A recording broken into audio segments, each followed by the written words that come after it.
मला आठवते ना, पुष्पा भांडली होती त्यावेळेस पुजारी बॉनशी. बोलले काय हो नेमकर? कुठे काय बोलायचं तुम्हाला ना कळतच नाही. हे कशाला इथे सांगायचं? अगं आता आपण आठवणी काढतोय ना, मला तर हे आठवलं म्हणून सांगितलं. पण बघा ना, असं वाटलं तरी होतं का की आम्ही आणि सोन्याताई एकत्र कधी इथे दर्शनाला जाऊ म्हणून? हो, अगदी खरंय. हो हो ना. हे सगळे दैवी योगायोग असतात. मला आठवते ना ईशाची आणि माझी पहिली भेट.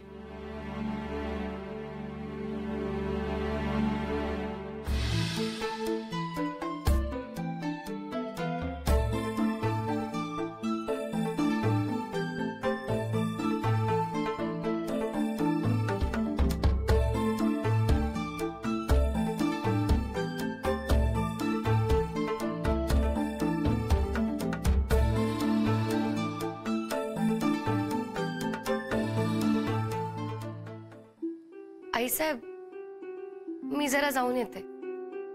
अगं बाई, तू कुठे चाललीस? आई ते मी रूम मध्ये जाऊन येते. अगं असं काय करतेस? सतत कामात असतेस. बस ना आमच्यात. कसली घाई असते तुला आजकाल देव जाणे. काय हो नेमकर? हो ना, एक तर घाईत असते नाहीतर कामात तरी असतीस. बस जरा. आई अगं सॉरी, पण एक एक कामं आठवली ना की मला निवांत बसून राहताच येत नाही. कामं होतील ग. आणि आता जयदीप आहे ना तुझ्या मदतीला. ऑफकोर्स. खरंय तुमचं आई साहेब, मला जयदीप भाऊजींची मदत होतेच आहे. पण मलाच इतकी कामाची सवय झाली आहे ना. तुम्ही गप्पा मारा, मी आलेच.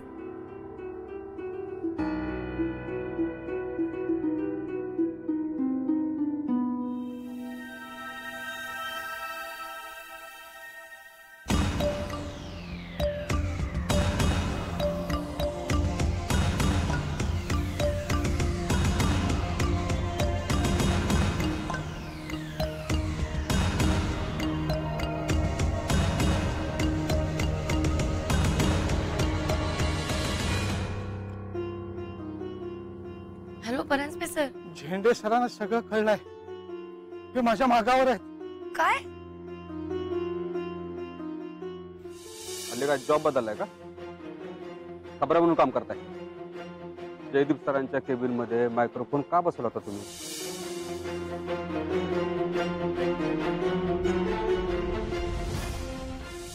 तुझा आणि ईशाचा काय प्लॅन आहे सांग?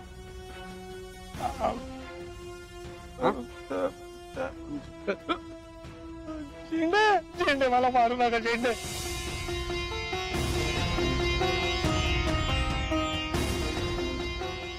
विक्रांत सरांच्या वाटेत जो आडवा येतो ना परांजपे, त्याला मी आडवा करतो. तुला चांगलं माहित आहे. काय देवाकडे प्रार्थना करून घ्यायची असते ती करून घ्या. विक्रांत सरांशी गद्दारी नाही करायला पाहिजे तो परांजपे.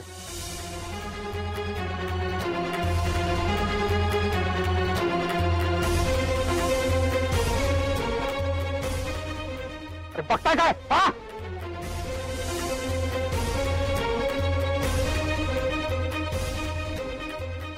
हो, पण त्यांना सगळं कळालंय. काय सांगताय परांजपे?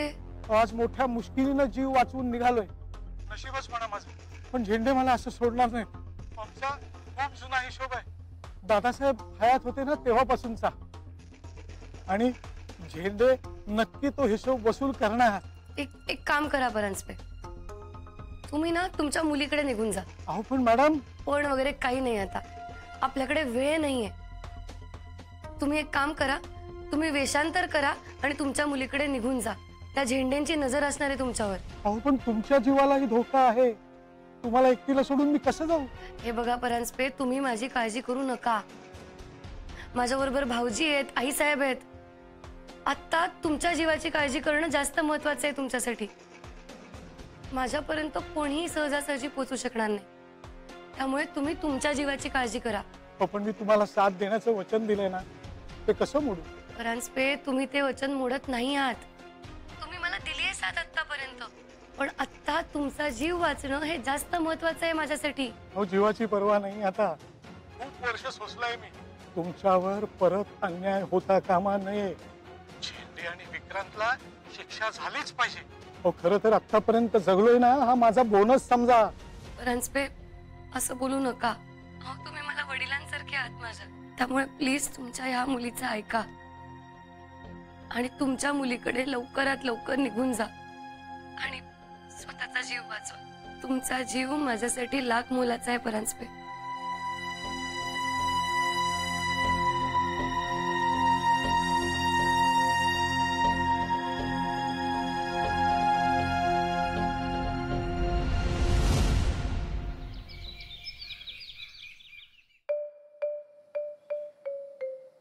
T for you. अरे वाह, चहा. I was dying to have my tea. Thank you.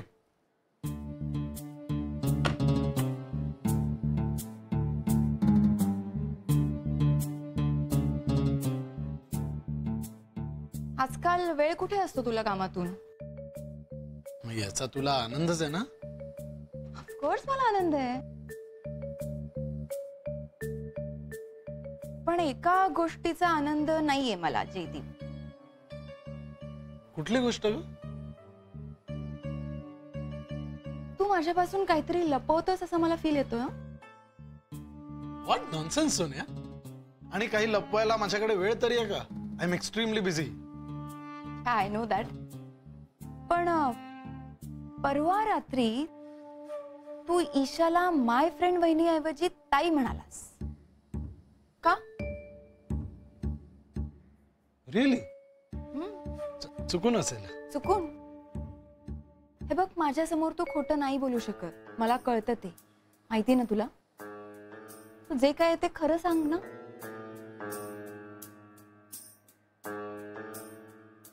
Okay, I think he गोष्ट मी तुला सांगितली पाहिजे. Good, go ahead. So Sonia, मला जो डाऊट होता तो खरा ठरलाय. कसला? Isha, I mean my friend वहिनी, ही खरंच राजानंदिनी आहे. Says who? ईशा हसेल. व्हॉट? ईशाला स्वतःला असं वाटतं की ती राजनंदिनी आहे म्हणून? येस. सोनिया, तिने मला जे सांगितलं ना ते ऐकून आता मलाही अजिबात डाऊट नाहीये की तीच राजनंदिनी आहे. सोनिया, ती म्हणाली की तिला जोगतिणीच्या परातीत राजनंदिनीचा चेहरा दिसला.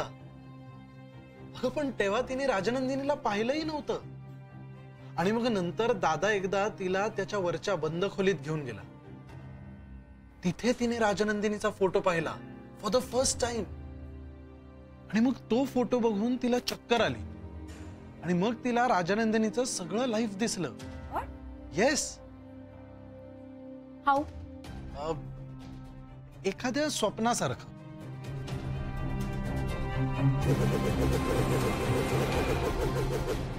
आणि तिला हे सगळं खरं वाटतंय? हो, तिला आतून वाटतंय की ती हे लाईफ जगली आहे. ओके, सो यू मीन राजनंदिनीने पुनर्जन्म घेतलाय ऍज ईशा? येस. पुष्पा, हं? बर्थ सर्टिफिकेट बदलून खरंच काही फरक पडणार आहे का ग? हो, आता हे मी कसं सांगू? आपणच आपल्या मुलीवर अविश्वास दाखवायचा. पण सोनियाताई म्हणतात तसा तिचा आजार वाढत गेला तर आपण तिच्या भल्यासाठीच करतोय ना नेमकं. माझाही पुनर्जन्मावर विश्वास नाहीये, पण माझी मुलगी जर म्हणत असेल की मी राजनंदिनीचं आयुष्य जगली तर मी तिच्यावर विश्वास ठेवेन. आणि डॉक्टरांनी सुद्धा अजून काही तसं निदान केलं नाही. हा काहीतरी वेगळा प्रकारे, एवढंच ते म्हणाले. मला तर यातलं काहीच कळत नाहीये नेमकं. एवढंच वाटतं की आपल्या मुलीला यातनं त्रास होऊ नये. अरे, पुनर्जन्मासारख्या गोष्टी नसतात रे बाबा. सोनिया, माझा तरी कुठे विश्वास होता या सगळ्यावर आधी, पण आता बसलाय. सोनिया, मी आणि ईशा एकमेकांना जशी टाळी द्यायला लागलो ना, तशीच टाळी राजनंदिनी मला द्यायची मी लहान असताना. आणि माझ्यात आणि ईशामध्ये हे सगळं आपसूक घडलं होतं सोनिया. आणि अशा अजून बऱ्याच गोष्टी आहेत. आता त्या दिवशी तिने मला अचानक जैडू म्हणून हाक मारली. तशीच हाक राजनंदिनी मला मारायची. आता हे सगळं हिला कुठून कळलं सोनिया? हा कोइन्सिडन्स पण असू शकतो ना. कमॉन सोनिया, अगं एवढा सगळा कोइन्सिडन्स कसा असेल?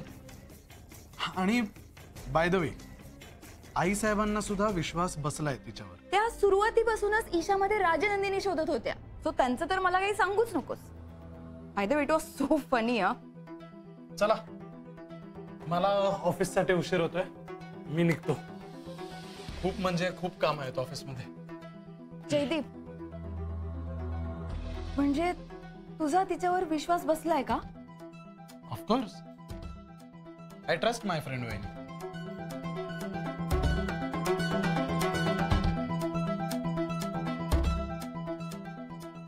ओ माय गॉड, तिने आधी जयदीप आणि मग आई साहेब असं दोघांनाही कन्व्हिन्स केलंय की ही राजनंदिनी आहे म्हणून.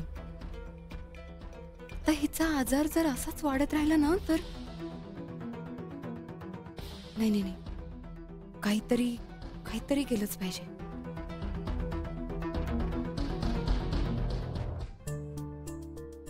आईसाहेब, मी ऑफिसला जायला निघते.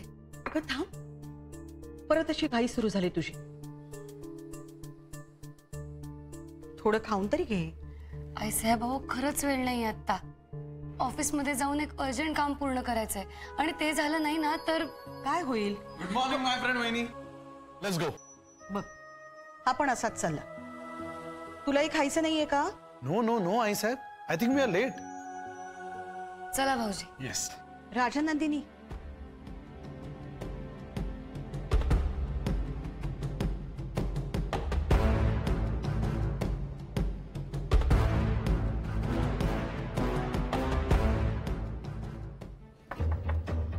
बघते.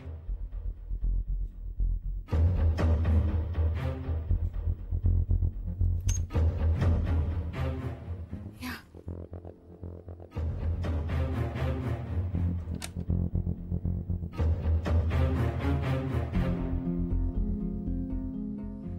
मी तुम्हाला जे काही सांगितलं होतं ते सगळं खरं ठरतंय. ईशाचे आई बाबा, म्हणजे ईशा स्वतःला राजनंदिनी समजते, राईट? आणि आता तुम्हाला माहितीये का, ईशाने जयदीपला आणि मॉम इन लॉला कन्व्हिन्स सुद्धा केलंय की तीच राजनंदिनी आहे म्हणून. आणि त्यांनी ते ऍक्सेप्टही केलंय तिला राजनंदिनी म्हणून. कशावरून? कशावरून काय? माझं आणि जयदीपचं आता बोलणं झालं, त्याने मला सांगितलं. याचा अर्थ हाच होतो की ईशाला सपोर्ट करणारी 2 माणसं तिने ऑलरेडी मिळवली आहेत. पण ईशा राजनंदिनी नाहीये हे म्हणणारं कोणीच नाहीये. मग आता आता काय, ईशा ही राजनंदिनी आहे हा तिचा बिलीफ दिवसेंदिवस स्ट्रॉंग होत जाईल, which is very dangerous for her. हो अशाने तिचा आजार वाढत जाईल कमी होण्याऐवजी. अहो पण ईशाला त्रास होता कामा नये. म्हणून तर मी ते बर्थ सर्टिफिकेट करून घेतलं होतं. नाव यू अंडरस्टँड? हो, पण तुम्ही ते खोटं बर्थ सर्टिफिकेट ते मी गुपचूप लपवून ठेवलंय. आईसाहेब, आम्ही म्हणजे मी आणि परांजपेंनी मिळून जयदीप भाऊजींच्या केबिनमध्ये एक मायक्रोफोन बसवला होता. त्यांना नक्की कोण फसवतंय हे शोधून काढायचं होतं आम्हाला, म्हणून. अगं पण त्याचा खाण्याशी काय संबंध? सांगते. मायरा मॅमना कळलं की तो मायक्रोफोन परांजपेंनी बसवलाय म्हणून. म्हणजे त्यांना असा संशय आलाय. मला आणि जयदीप भाऊजींना ऑफिसमध्ये जाऊन हे सगळं निस्तरावं लागणार आहे, म्हणून आत्ता वेळ नाहीये. ठीक आहे, पण जपून जा राजनंदिनी, काळजी घे. हो आईसाहेब, मी सगळं विचार करूनच करते. पण एक सांगू आईसाहेब, तुम्ही मला जर राजनंदिनी म्हणून हाक नका मारू. अगं पण तू आहेस ना. हो, पण ते बाकीच्यांना माहित नाहीये ना अजून. आणि मुख्य म्हणजे हे विक्रांत सरांना कळता कामा नये, बरोबर? हो ठीक आहे, मी ठेवीन लक्षात. कम ऑन वहिनी, लेट्स गो. येतो ऐसे.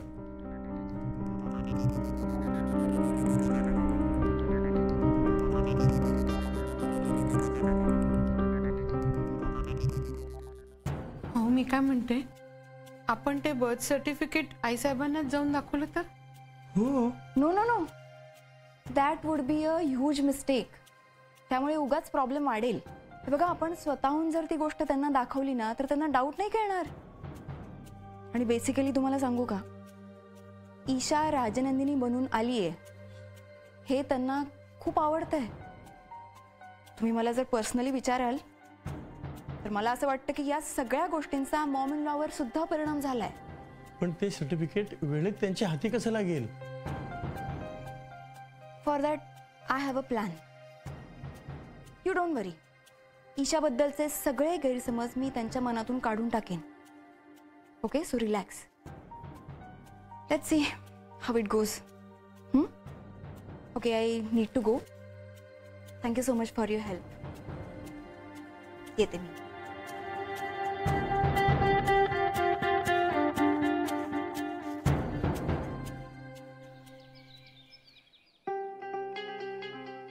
माझा तर ईशावर विश्वासच उरलेला नाहीये. I can't believe what she did. आणि परांजपे, तुम्हाला माहितीये ना त्यांनी काय केलं? नोकरी सोडून गेलेत ते. काय? येस. आणि फक्त एक ईमेल दिलाय आपल्याला. काय सांगताय महाराज? येस झेंडे. कुठे गेलेत, का गेलेत, काहीच कळायला मार्ग नाही. जाण्याच्या आधी तुम्हाला भेटून गेलेत ते? मी 2-3 वेळा भेटण्याचा प्रयत्न केला त्यांना, हं. पण त्यांनी पळ काढला. चांगलेच वस्ताद निघाले परांजपे.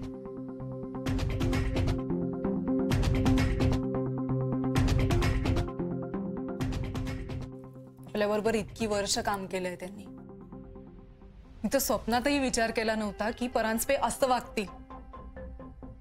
खरं तर नाही, ऑफिसमध्ये आजकाल काय चाललंय मला खरंच कळत नाहीये. सरही नाहीयेत आणि ऑफिसमध्ये. कधी एकदा सर परत येत आहेत आणि सगळ्या गोष्टी आपल्या हातामध्ये घेत आहेत ना, असं झालंय मला. तरी बरं, तुम्ही त्यांना कॉन्फरन्सला पाठवलं आग्रह करून. मला माहिती होतं हे सगळं होणार आहे. जयदीप सरांना घेऊन आली ईशा ऑफिसमध्ये. माहिती नव्हतं मला. आणि परांजपे त्यांनी मायक्रोफोन लावला सरांच्या केबिन मध्ये.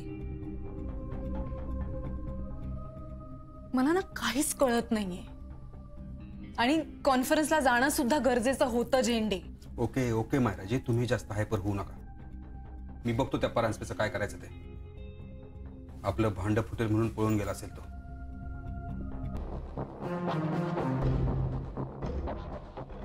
भांड फुटेल? कोणाचं भांड फुटेल? मायराजी, तुम्ही आता म्हणालात ना मायक्रोफोनचं. तुम्ही काही लपवत नाही आहेत ना माझ्यापासून झेंडे? नाही, कारण मला हे सगळं बरोबर वाटत नाहीये. मायराजी, तुम्ही एक काम करा. तुम्ही ना विक्रांत सरांना एक ईमेल पाठवा. त्यांना ना जसे असतील तसं परत या म्हणून सांगा. कॉन्फरन्स अर्धवट सोडून आलात तरी चालेल म्हणा, पण लवकर या. करा ना, ईमेल करा तुम्ही. ओके.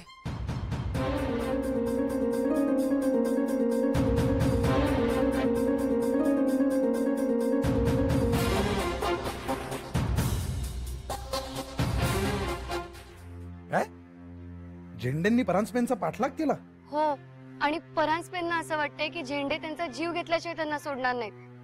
माय गॉड, वहिनी, हे झेंडे इतके डेंजरस आहेत? मी परांजपेंना हे शहर सोडून त्यांच्या मुलीकडे जाऊन राहायला सांगितलंय. क्रॅप. मी सोडणार नाहीये झेंडेंना. भाऊजी थांबा. वहिनी, आपण सुद्धा कमी नाही आहोत. आणि मी त्यांना त्यांची मनमानी करू देणार नाहीये. भाऊजी, हे असे हायपर होऊन रिॲक्ट होऊ नका. आपल्याला सगळं शांतपणे हँडल करायला लागेल भाऊजी. वहिनी, हाऊ कॅन यू से की शांतपणे हँडल करायचंय? आणि वाय? झेंडे सारखा माणूस जो कोणाचाही जीव घेऊ शकतो, तो आपल्या ऑफिस मध्ये का ठेवायचा माय फ्रेंड? वहिनी, भाऊजी तुमचं बरोबर आहे, पण हे सगळे मुरलेले आहेत ना यात. आणि आपण त्यांना सरळ सरळ लढा नाही देऊ शकणार आहे. आणि झेंडे यात एकटे नाही आहेत. मायरा मॅडम सुद्धा आहेत त्यांच्या बरोबर. व्हॉट? मायरा? मायराचं काय आता? तिला मी कामावरून काढून टाकतो आत्ताच्या आत्ता. भाऊजी थांबा. असा तडकाफडकी निर्णय घेऊन काही होणार नाहीये. भाऊजी माझं प्लीज शांतपणे ऐका ना. मायराला मला आपल्या बाजूने वळवायचंय. म्हणजे भाऊजी मायरा मॅमना माहीतच नाहीये की त्या नक्की कोणासाठी आणि कशासाठी काम करतायत ते. वहिनी पण काहीही झालं तरी मायरा दादाला सोडून आपल्या बाजूनी येणार नाहीये. आय बेट ऑन दिस. नाही भाऊजी, मायराला एकदा खरं काय ते कळलं ना की ती नक्की आपल्या बाजूने येईल. माझा विश्वास आहे.